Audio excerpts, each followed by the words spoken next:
back to sort of when you first broke into the league. Do you remember the first time you shared the floor with someone where you were kind of like, I can't believe I'm playing with this guy?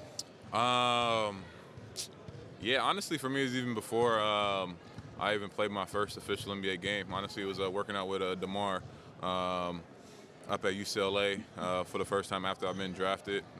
Just because being a SoCal kid, knowing everything DeMar did at Compton, watching his highlight videos when I was in high school. So sharing the court with him, working out with him, going through workout, playing one-on-one. It was like one of those moments after we got done, I called my boys, like, I just got a workout in with DeMar. I just scored on him in the workout. So that was probably like my first moment of like, man, I can't believe it. Norman, you mentioned that you want to stay in Miami long-term in a recent interview, and you're eligible for an extension soon. Is that something you prefer to get done before the season ends, or something you want to approach after the season? It's something that I don't even think about, honestly. I say how I feel, what it's been like for me getting settled, acclimated, me and my family, how much I like the organization. So, it's out of my control. It's a business. I leave that to my agents and them talking to the front office, and hopefully it aligns. I love Miami. I love the organization. So hopefully they like what I've been doing, and the player and person I am, we can get something done. How have you been different from the other teams you've been part of in the organization? That's their approach. It kind of takes me back to my years with the Raptors and being super dedicated, committed, having super high expectations, and putting that work in. Down the line, whether you're the first guy that they're going to every night or the 15th guy on the bench. There's a high expectation for yourself of wanting to win and win at a high level and compete at a high level. So I have a similar feel of that, the organization and the buy-in from top to bottom of pulling the best out of everybody, to achieve that goal. Norm, you're a Wasserman client? The agency's going up to I ain't a Wasserman client. No. How would you describe your journey Not with from me. Toronto? How would you describe your journey from Toronto, second round pick, Yeah. to now an all-star? Yeah, the journey has been great. A lot of ups and downs. I think my career path has fit who I am as a person. Being an underdog, having to work, having to continue to prove. Even when I prove, I have to prove some more.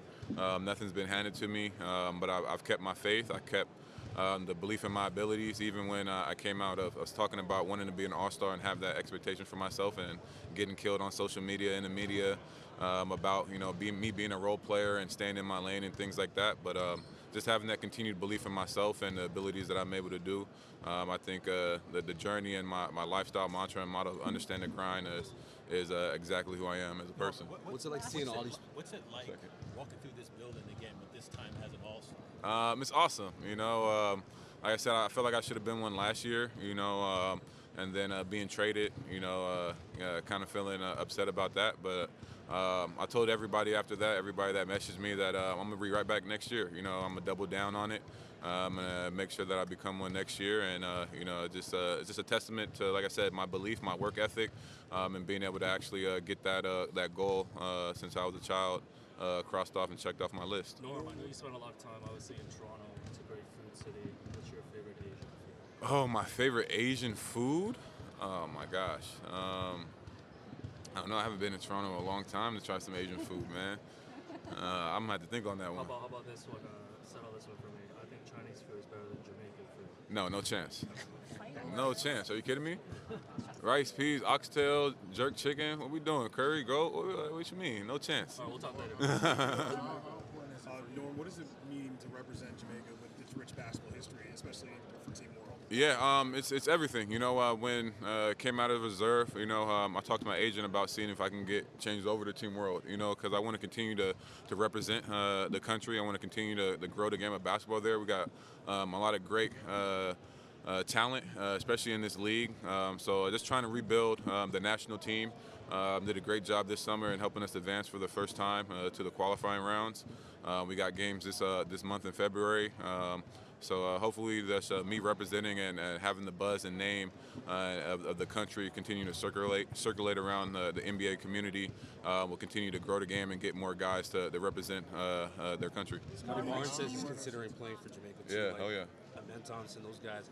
What's it like? Have you had conversation with those guys? Yeah, being on the floor with them now, talking to them. We played in Detroit at the start of the year, talking to Asura and asking them, "Oh, you're gonna play for the team?" Them being interested.